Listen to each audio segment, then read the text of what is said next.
da rana take bullowa a cikinta. Sannan kuma rana ce ta idin musulmi kowane sati.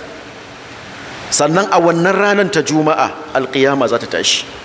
Kai juma'a tana da fada'il, falaloli masu yawa da ba za mu iya kirga su a nan ba, amma duk da haka babu nassin da ya zo na cewar a keɓe wannan unin na juma'a duk da wayannan fada'il kin da juma'ar take da su, amma babu nassi ko hadisi ingantacce da ya zo akan keɓe wannan wunin na juma'a da wata ibada wanda alƙur'ani ko ingantattun sunnar manzon Allah sallallahu alaihi wa alihi wa sallama ba su zo da ita ba.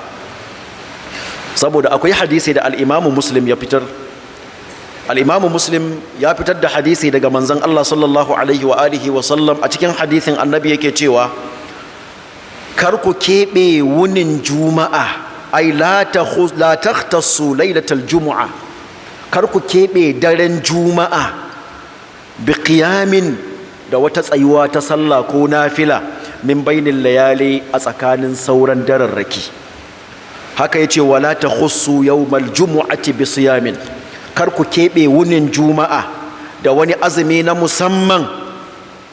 Yace illa an yakuna fi sawmin yasumuhu ahadukum, shi dai in yayi daidai da wani azumin da ɗayanku yake yi. Misali, ana binka kwanaki na bashi, kana cikin ramkon kwanakin shi juma'a ta kutso a ciki, ba za ka ware juma'ar ba saboda wannan. Ko kuma kana da bakance alkawari da kai ma Allah, in kaza zan yi azumin kwana kaza, to shi kana cika wannan alkawarin, shi cikin wannan azumin shi juma'a ta kutso, ba za ka ware azumi ba.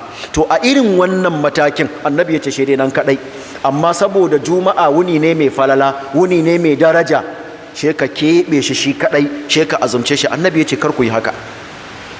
Kun ga duk da wannan falalar da muka yi magana na ranar juma'a wanda falala ce ta musamman, amma shari'a bata shar'anta mana ba mu keɓe wannan wuni na juma'a wato da wani ibada wanda bai zo a ƙur'ani ba, kuma bai zo a tabbatacciyar sunnar manzon Allah ba sallallahu alaihi wa alihi wa sallam.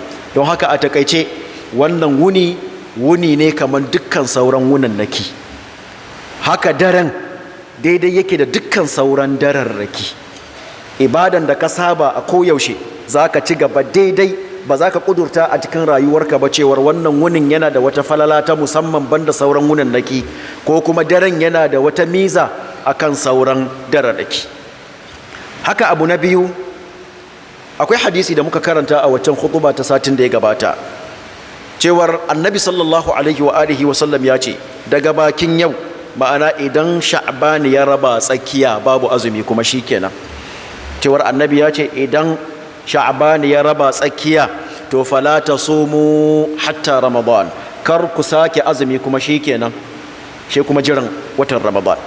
Wannan hadisi ne muka ce da'ifi, hadisi ne munkar wanda baya halitta kafa hujja da shi. An tambayi manya-manya daga cikin malaman hadisi ka kamar ibni mahiddi da ahmad ibni hanbali da ibni mu'in da abi zur'atul razi da al-athram, dukkansu malaman hadisi ne, suka ce wannan hadisi ne munkar, ba a kafa hujja da shi. Na farko kenan. Al-hafiz ibn hajar al-asqalani rahmatullahi alaihi ya ce mafiya yawanci daga cikin malamai sun raunana wannan hadisi. To kun gani gini akan rashin ingancin wannan hadisin, kenan za mu ɗauki cewar ya halitta ga musulmi ko da bayan watan sha'ban ya raba tsakiya, ya halitta a ci gaba da azumi. Ya kamata, ya halitta musulmi ya ci gaba da azumi, kuma duka ɗaya ne. Kamin a zo ga rabin watan na sha'ban ka taɓa yin azumi a can baya, ko a'a yanzu ne za ka fara, ba komai.